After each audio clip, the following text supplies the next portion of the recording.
But on this day, 2 years ago, our democracy held, because we, the people, as the Constitution refers to us, we, the people, did not flinch. And on this day of remembrance, we honor a remarkable group of Americans who embodied the best before, during, and after January the 6th, 2021. Private First Class Harry Dunn. On that day, he was outside Speaker Pelosi's office. He stood guard protecting fellow officers who were already injured. He was fighting back insurrectionists across the Capitol while being called the vilest racist names. His own congressman, a true constitutional scholar, Jamie Raskin, he wanted me to say the following, and I wrote it down. Officer Harry Dunn acted with remarkable courage and valor to defend both our institutions and our people.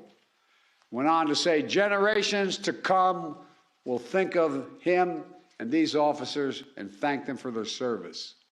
It was President Joe Biden today honoring police officer Harry Dunn before presenting him with a Presidential Citizens Medal.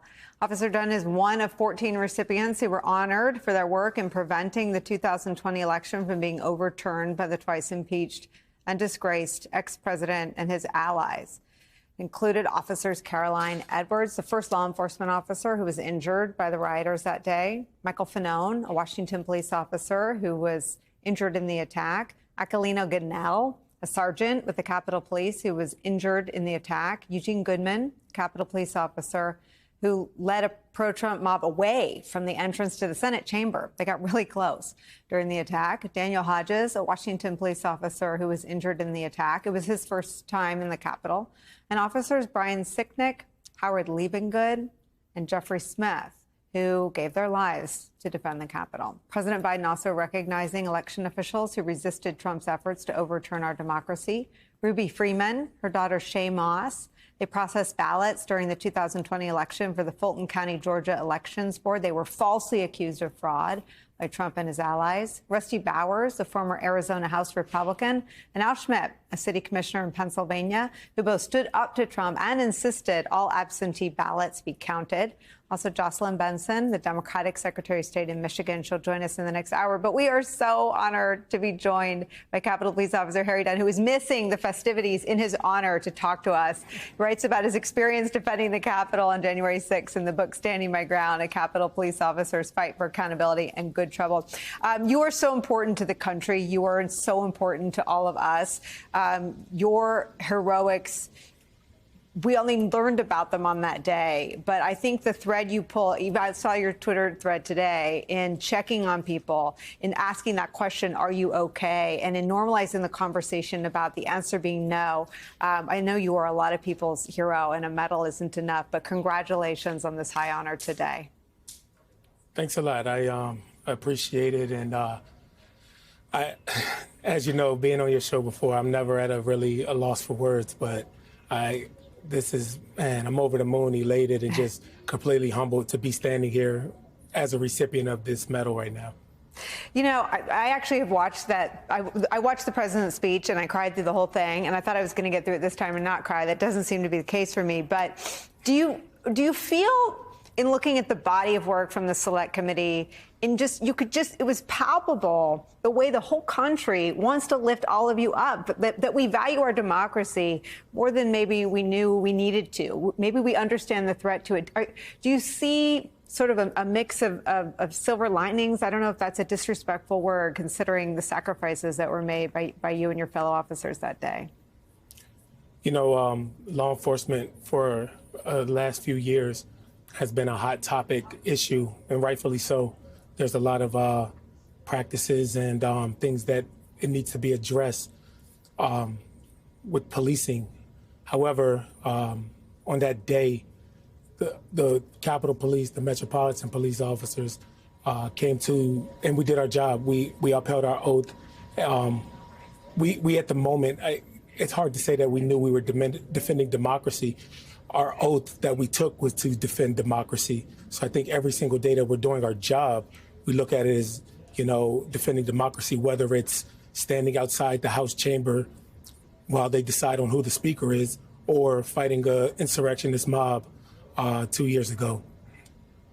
How do you feel we're doing as a country in terms of what you and all the officers have called for and in calling for accountability? What kind of grade would you give us? You know, I was talking to somebody, and it's 2 years ago. It seems like yesterday. I can still taste the pepper spray in the air. I can hear the sounds of the metal poles being struck against officer shields. I can still hear it. It's palpable. But then you think 730 days, it's so long to wait for accountability.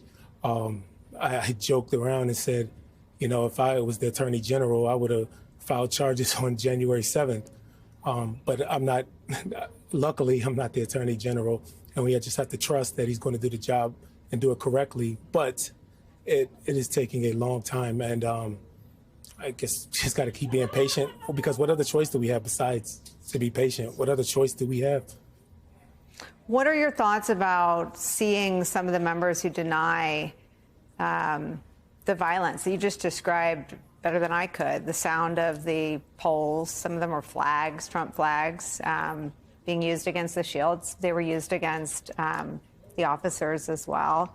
The injuries, I know Sergeant Ganell's injuries caused him to resign from police work, from law enforcement. What do you make of the power that the most enthusiastic insurrectionists have today in the deliberations in the House of Representatives? You know, I think about that often. The ultimate sign of accountability for an elected official is the ballot box. And if these people who choose to be willfully ignorant about what happened that day or the events of that day, that's the only way to describe it, is willfully ignorant, because there's the footage out there. If you don't believe what your eyes or what you see with your own eyes, I don't really know what to tell you. But the ultimate, you know, accountability is at the ballot box. And if their constituents continue to elect them, then I think that signals that we have a bigger problem as a country, more so than, you know, the person who was in that position. It's much bigger than that one person if these people are continually being elected back to office. Officer Dunn, I don't have any power to charge people that I think plainly committed crimes on TV on purpose either, but you have a whole lot of supporters watching right now. What can we do? I have this idea that the two Harrys, you and Prince Harry, could change the entire world conversation about mental health. I think that what you've contributed to that conversation, especially as a strong male public figure, is so important. But what conversations do you want to keep going? What can we do?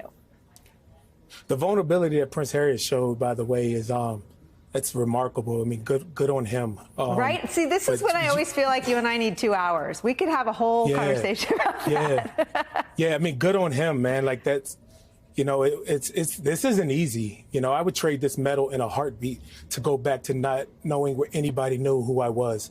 I would give this medal back in a heartbeat. But we're here, and you can either show up in the moment or succumb to it, and I don't plan on succumbing. Officer Harry Dunn, it's my understanding that you have not made it to the party being thrown in your honor, so please go inside. Thank you very much for standing outside and talking to us. We're really so grateful. Thank you. I'm glad I was able to connect with you, and let's talk soon.